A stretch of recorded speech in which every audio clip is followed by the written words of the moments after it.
Tapi saya senang juga nih, ternyata Afif juga sudah mulai memperhatikan TKDN. Tahun ini nggak diaudit ya Pak ya? Tahun depan ya? Mantap Pak. Ya hati Pak, jangan sampai Bapak ya diaudit kemudian Bapak bingung. Udah gitu ternyata kok ketika ikut TKDN dulu workshopnya kok ini teman-teman sama-sama ini nih, sama-sama pelatihan nih gitu kan, ilmunya sama nih. Nah jangan sampai nanti malah karena ilmunya sama kok malah dipertanyakan panjang kali lebar gitu. Nah itu Pak. Baik, kita lanjut dengan menghitung. Oh ya Bu, silakan Bu, silakan. Sebelum kita masuk ke BMP, kita break jam 12 ya, 1 jam. Di situ kita lanjut lagi sampai 3:30 maksimal. Ya. Terima kasih. Saya Ayu dari RSPON. Kalau di tender konstruksi kan kita RAB sebelum pekerjaan ya Pak.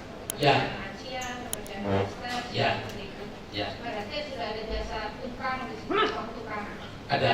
Menghitung upah tukang itu di TKDN ini di yang mana ya Pak? Itu yang mana? Kalau di TKDN, kalau untuk tukang itu bisa masuk ke, kalau di jasa tadi kan ada sendiri ya, biaya kerja.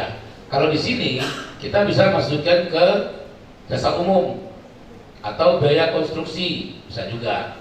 Karena untuk melaksanakan pengerjaan itu kan jatuhnya pekerjaan konstruksi ya, yang membangun segala macam.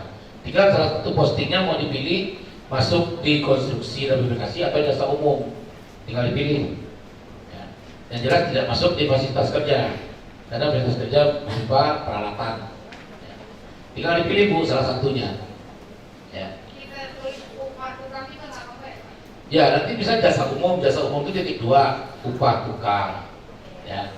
Terus apalagi jasa umum itu satpam perlu nggak? Kalau kan nanti siapa yang jaga barang-barang? Itu udah di tender satpam. Itu masuk, kalau itu mau dihitung masukin dari ini. Kan kontraktor untuk pengerjaan suatu lokasi proyek dia butuh pengamanan. Dan bukan satpam kita loh yang dipakai, tapi satpamnya proyek yang di-hire oleh mereka yang gaji. Ya. Oh, selama ini sih kita nggak ada satpam kita. Satpam dari perusahaannya yang Ibu dari perusahaan mana? Dari rumah sakit Pak. Oh, kalau membangun suatu instalasi atau gedung yang jaga satpam Ibu. Satpam rumah sakit ya. Kasihan satpamnya itu kan dapat uang lembur itu. Ya itu boleh juga, tapi kalau untuk tukang itu bisa masuk di jasa umum. Ya. Biasanya satpam kalau untuk proyek mereka masukin juga sendiri. Bisa jadi kan satpam Ibu itu nanti ada lembur, overtime segala macam, itu kan menjadi tanggung jawab proyek biasanya. Tapi kalau itu tidak masukkan juga nggak apa-apa. Nah, itu tinggal dilihat. Nah selain itu apalagi jasa umum, yaitu jasa sewa. Ya, sewa apa? Sewa kendaraan, mobilisasi alat, peralatan dan segala macam itu bisa masuk ke situ. Termasuk pajak pun itu juga kadang-kadang dimasukkan ke jasa umum. Pajak daerah yang seperti retribusi dan segala macam. Ya.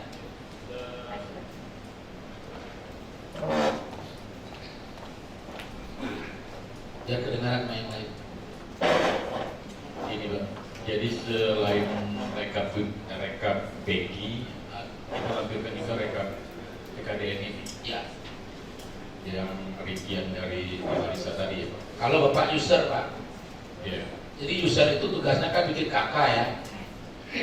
Ketika dia bikin KK, dia kan sudah punya RAB. RAB dikosongin harga, ya itu jadi BEGI. Nah, RAB-nya itu yang harga tadi di sampingnya dibikinkan keterangan apakah ini masuk barang TKDN atau tidak, diwajibkan, maksimalkan dan berdayakan. Atau kalau yang gampang seperti tadi bikin RUP itu Pak, langsung dibikin di atasnya. Ribet, memang ribet Pak karena merubah pola. Tapi dalam perjalanan kalau Bapak polanya sudah berubah sekali, kedepannya udah gampang. Mau tak mau Pak, suka tak suka. Dan harus dimulai dari user Pak. Nah ini problemnya karena yang belajar orang pengadaan, begitu sampai di kantor langsung bilang nggak bisa, bukan gua yang hitung TKDN, yang lu yang hitung, lu bikin. Sebenarnya dia belajar kan. Ini problem TKDN ini bukan problem yang gampang, Pak. Secara SDM ya, nggak gampang. Karena pola pikirnya semua diarahkan ke orang pengadaan, padahal bukan. Pola pikirnya itu diarahkan ke user, karena user yang harus hitung, bukan kita orang pengadaan. Kita hanya mendokumentasikan. Dokumentasinya dalam bentuk apa? Dalam bentuk RUP, KAK, menyiapkan format. Ya, tapi kalau formatnya tidak ada, kita tidak kasih ke user untuk dipakai. Ya. Lalu setelah dilakukan evaluasi pada penawaran, pemenangnya dimasukkan masalah TKDN ke dalam kontrak, diikat, ditandatangani, dilaksanakan. Ketika serah terima, baru kita evaluasi ulang. Tapi starting point-nya bukan dari kita orang pengadaan, starting point-nya dari user. Cuma selama saya ngajar TKDN dari 2020 sampai sekarang, yang saya bingung, yang ikut itu semua orang pengadaan. Ya, usernya malah nggak ikut gitu loh. Malah ada vendor yang ikut. Ya, ada beberapa kali kesempatan vendor ikut. Oh gini ya Pak cara ininya gitu. Jadi kalau saya besok dimintain TKDN, saya udah tahu cara hitungnya Pak. Nah, kita sebagai orang pengadaan fungsinya melakukan verifikasi. Ya, verifikasi jangan sampai hitungan dari penyedia itu akal-akalan. Karena banyak penyedia yang untuk memenuhi unsur TKDN, biaya-biaya tertentu dibengkain Pak. Kan ini itu biayanya nih, biayanya dibengkain. Atau kalau untuk impornya malah biaya impornya dikecilin. Kalau tadi barangnya harganya 1 miliar, dipretelin sama dia. Oh enggak Pak, barangnya 1 miliar. Barang itu harganya itu 500 juta. Yang 500 juta lagi adalah PPNBM sekian. Itu bagian pintar Pak, dan itu benar. Benar itu Pak. Gak salah dia, karena memang pajak kan bagian dari biaya. Tapi pajak itu bukan real biaya produksi. Kalau yang pintar gitu Pak, dibagi lagi dia walaupun barang impor. PPNBM-nya segini Pak, ininya segini. Jadi real barang itu sebenarnya bukan 1M, tapi segini. Nah pajak kemana dimasukin? Dimasukin ke jasa umum. Ini bagi yang kreatif Pak.